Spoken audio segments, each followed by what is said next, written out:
विषय इतिहास व नागरी शास्त्र यामधील प्रकरण आहे भारतीय न्याय व्यवस्था। त्यातला उपघटक आहे न्याय मंडळाची रचना, हे आपण बघणार आहोत। आपल्या भारत देशामध्ये कायदे मंडळ, कार्यकारी मंडळ यासह न्याय मंडळ हा सुद्धा शासन संस्थेचा एक महत्त्वाचा भाग आहे। कायद्याची निर्मिती करणे हे कायदे मंडळाचं कार्य आहे आणि त्याची अंमलबजावणी करणे हे कार्यकारी मंडळाचं कार्य आहे आणि न्याय देणे हे न्याय मंडळाचं कार्य आहे। तर भारत हे संघराज्य आहे। भारतामध्ये संपूर्ण देशासाठी एकच न्याय मंडळ आहे आणि त्यामध्ये सर्वोच्च पातळीवर आहे सर्वोच्च न्यायालय आणि सर्वोच्च न्यायालयाच्या प्रमुख पदी असतात सरन्यायाधीश। सरन्यायाधीशाची सेवानिवृत्तीचा काळ आहे हा 65 वर्ष आणि सरन्यायाधीशाची नेमणूक राष्ट्रपती करतो। आता सध्या आपल्या भारतामध्ये चीफ ऑफ जस्टिस आहे BR गवई साहेब, हे आपले सरन्यायाधीश आहे आणि त्या खालोखाल दुसरं न्यायालय आहे उच्च न्यायालय, त्याला आपण हायकोर्ट म्हणतो। या हायकोर्टचं मुख्य कार्यालय महाराष्ट्रामध्ये मुंबई इथे आहे आणि एकूण 25 भारतामध्ये उच्च न्यायालय आहे। उच्च न्यायालयाच्या मुख्य न्यायाधीशाची आणि अन्य न्यायाधीशाची नेमणूक सुद्धा राष्ट्रपती करतो। त्या खालोखाल आहे जिल्हा व दुय्यम न्यायालय। प्रत्येक जिल्ह्यासाठी एक जिल्हा न्यायाधीश असतो आणि तालुका पातळीवर सुद्धा दुय्यम न्यायालय असतात। त्यामध्ये फौजदारी न्यायालय आणि दिवाणी न्यायालय। दिवाणी न्यायालयामध्ये खटले चालतात जमीन, मालमत्ता आणि भाडे करार या संदर्भातले घटस्फोट या संदर्भातले खटले हे दिवाणी न्यायालयामध्ये चालतात आणि फौजदारी न्यायालयामध्ये चोरी, अपहरण आणि हुंडाबळी या संदर्भातले खून या संदर्भातले खटले हे फौजदारी न्यायालयामध्ये चालतात। अशा पद्धतीची आपली न्याय रचना आहे। तर यामध्ये तुम्हाला मी काही प्रश्न विचारू इच्छिते, तर तुम्ही मला त्या प्रश्नांची उत्तरे द्या। तर सर्वोच्च न्यायालयाचे मुख्य कार्यालय कुठे आहे भारतात? अगदी बरोबर। उच्च न्यायालयाचे मुख्य कार्यालय कुठे आहे? मुंबई। भारतात एकूण उच्च न्यायालय किती आहेत? 25। सर्वोच्च न्यायालयाच्या सरन्यायाधीशाची आणि अन्य न्यायाधीशाची नेमणूक कोण करतो? उच्च न्यायालयाच्या न्यायाधीशाची नेमणूक कोण करतो? राष्ट्रपती करतो।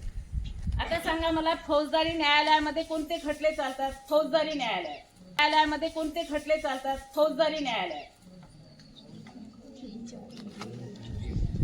सांगा। चोरी, हुंडाबळी, अपहरण, हत्या। Very good. दिवाणी न्यायालयामध्ये कोणते खटले चालतात? जमीन, मालमत्ता इत्यादी चालतात।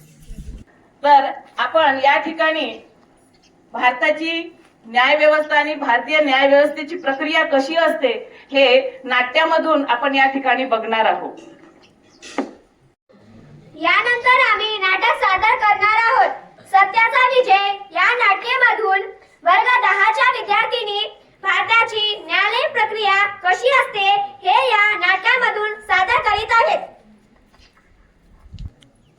तर मी तुम्हाला या नाटकाची थीम सांगते। अपर्णाच्या सोन्याच्या दुकानात चोरी होते। आरोपी दर्शनाला अटक करण्यात येते। त्यानंतर आरोपी दर्शना वेगवेगळ्या न्यायालयांमध्ये अपील करते। त्यानंतर सर्वोच्च न्यायालय न्याय करतो आणि सत्याचा विजय होतो।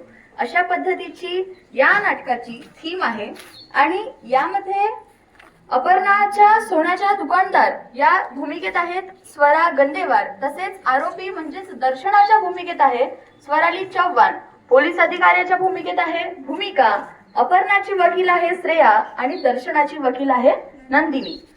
त्यामध्ये सर्वोच्च न्यायालयाच्या न्यायाधीश आहेत सिद्धी भोयर, उच्च न्यायालयाच्या न्यायाधीश आहेत ऋतुजा मोतेकार आणि जिल्हा व दुय्यम न्यायालयामध्ये दिवाणी न्यायालय आणि फौजदारी न्यायालय यामध्ये जागृती मोहुर्ले आणि अक्षरा महल्ले अशा 2 न्यायाधीश आहेत। तर आता आपण या नाटिकेला सुरुवात करूया। हे माझं सोन्या चांदीचं दुकान आहे। मी खूप मेहनतीने उभं केलं आहे। अरे बापरे, चोरी झाली। आता मी ताबडतोब पोलिसांकडे तक्रार करते। साहेब साहेब माझ्या दुकानात चोरी झाली ही आरोपी दर्शना आहे. आम्ही FIR नोंदवतो आणि तपासणी सुरू करतो. आता मी फौजदारी न्यायालयात अपील करते. माननीय न्यायालय, ही आरोपी दर्शना अपर्णाच्या दुकानामध्ये चोरी करताना सापडलेली आहे. आम्ही तिला दागिन्यासह पकडलेले आहोत. Order order order.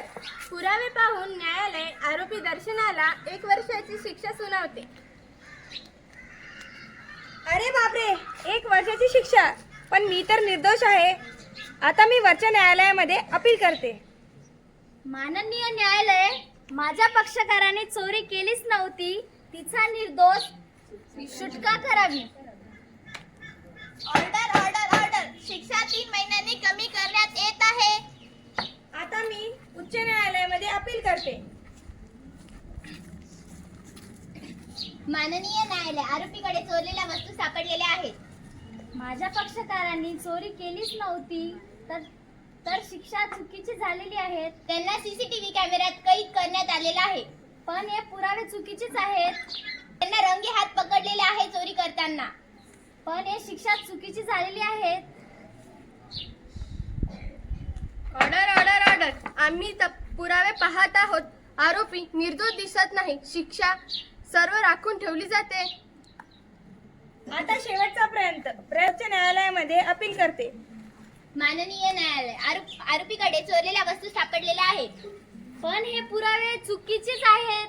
त्यांना CCTV कॅमेऱ्यात कैद केलेलं आहे. हेच आहे गुन्हेगार. त्यांना मोठी शिक्षा व्हावी. हे शिक्षा चुकीची झालेली आहे. त्यांना आम्ही रंगे हात चोरी करताना पकडलेला आहे. पण माझे पक्षकारांनी चोरी केलीच नव्हती. आम्ही त्यांना चोरी करताना रंगे हात पकडलेला आहे. पण हे पुरावे चुकीचेच आहेत. Order order order. दोन्ही वकिलांची बाजू ऐकल्यानंतर न्यायालयाने आरोपी दर्शनाला 1 वर्षाची शिक्षा सुनावते. पोलिसाने आरोपीला तत्काळ ताब्यात घ्यावे.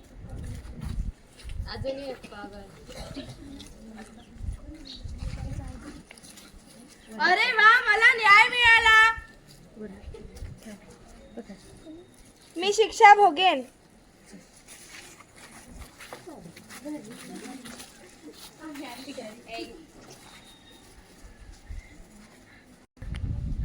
प्रत्येक प्रकरणात तपशीलवार चौकशी, अपीलची संधी आणि